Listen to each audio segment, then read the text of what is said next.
Hello guys, welcome to John academy. This is Shahul John.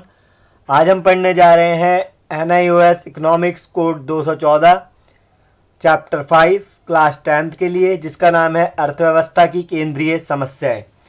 इस chapter में हम important topic को ही डिस्कस करेंगे, जो कि एग्ज़ाम के पॉइंट ऑफ व्यू से बहुत इम्पॉर्टेंट है। स्टार्ट करते हैं। इसमें हमारा फर्स्ट टॉपिक है दुर्लभता तथा चयन का अर्थ, जो कि आपके चैप्टर का फर्स्ट टॉपिक दे रखा है। दुर्लभता तथा चयन का अर्थ।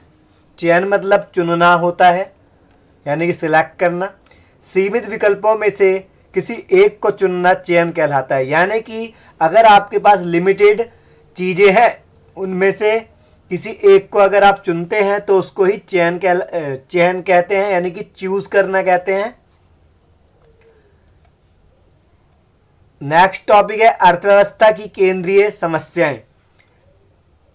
अर्थव्यवस्था की केंद्रीय समस्याएं में 3 पॉइंट सामने आते हैं। फर्स्ट है क्या उत्पादन किया जाए। सेकंड है कैसे उत्पादन किया जाए। थर्ड है किसके लिए उत्पादन किया जाए। तो फर्स्ट पॉइंट है क्या उत्पादन किया जाए। इसमें यह देखना पड़ता है अर्थव्यवस्था के अंदर किस वस्तु का उत्पादन किया जाना चाहिए। जिस वस्तु की मांग अधिक होती है, अर्थव्यवस्था उसी का उत्पादन करेगी।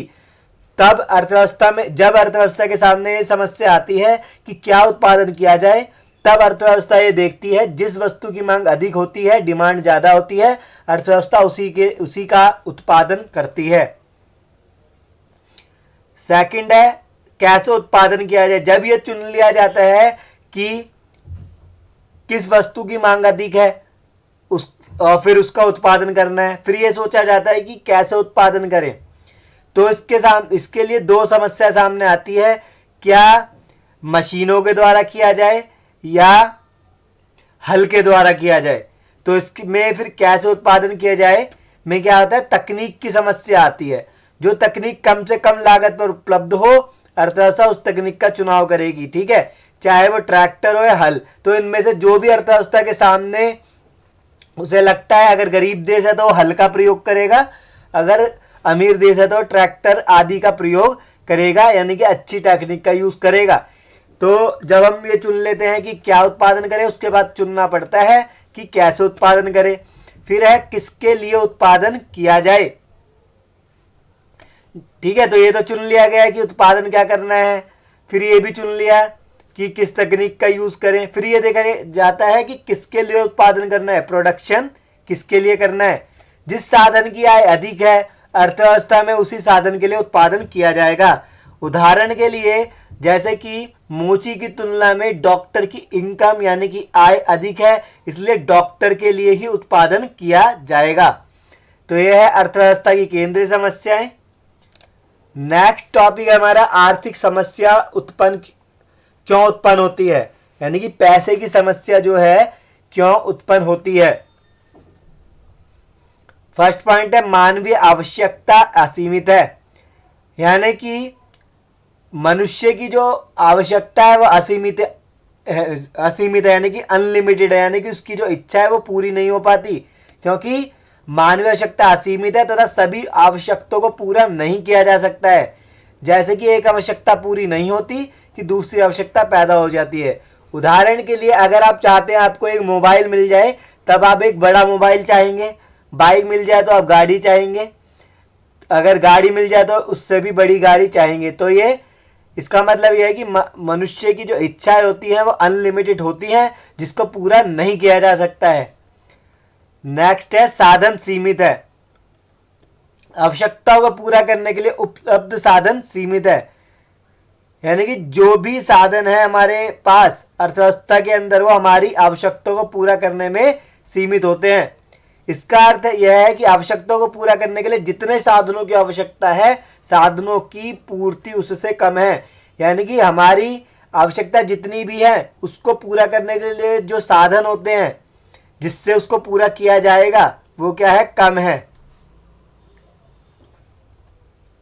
जैसे कि पेट्रोल हमारे जनसंख्या के हिसाब से कम पड़ जाता है, इसलिए उसकी कीमत क्या हो जाती, बढ़ती चली जाती है।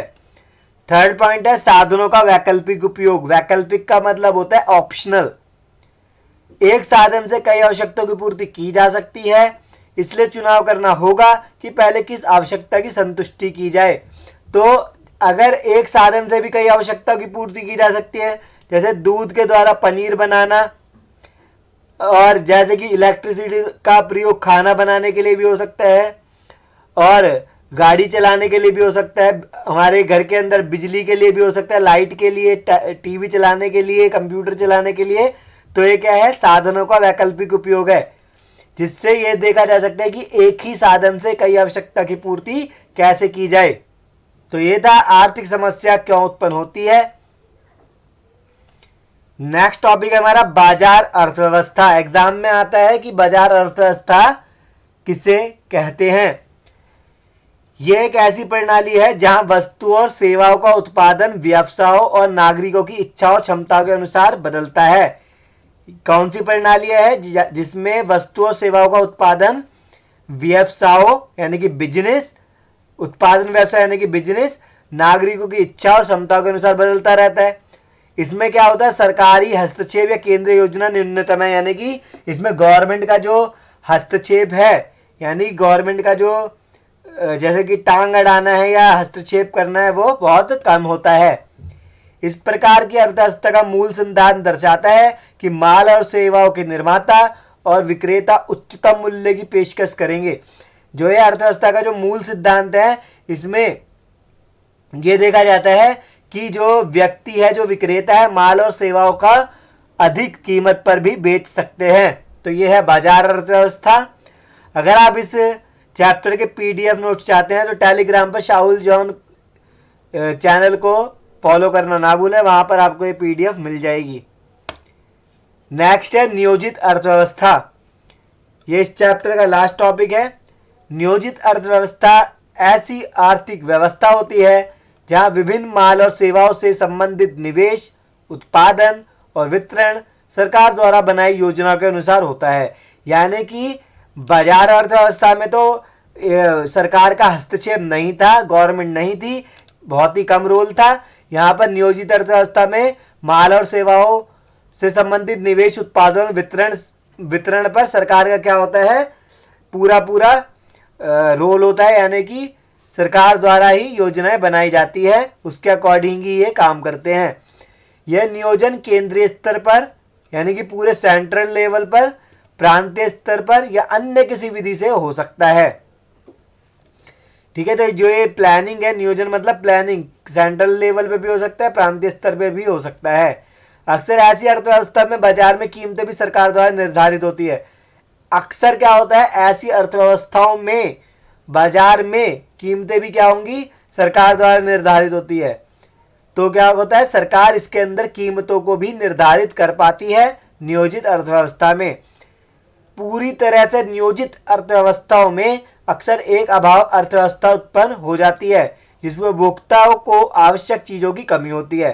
तो पूरी नियोजित अर्थव्यवस्था में अक्सर क्या होता है, एक अभाव अर्थव्यवस्था उत्पन्न होती है, यानी कि अर्थव्यवस्था में अभाव देखा जाता है, जिसमें उपभोक्ताओं को आवश्यक चीज़ों की कमी होती है।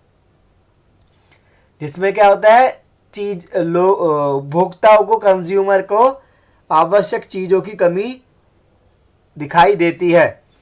तो ये था हमारा 5th चैप्टर। अगर आपको ये वीडियो पसंद आई है तो इस वीडियो को लाइक शेयर करना ना भूलें और चैनल को सब्सक्राइब करना ना भूलें।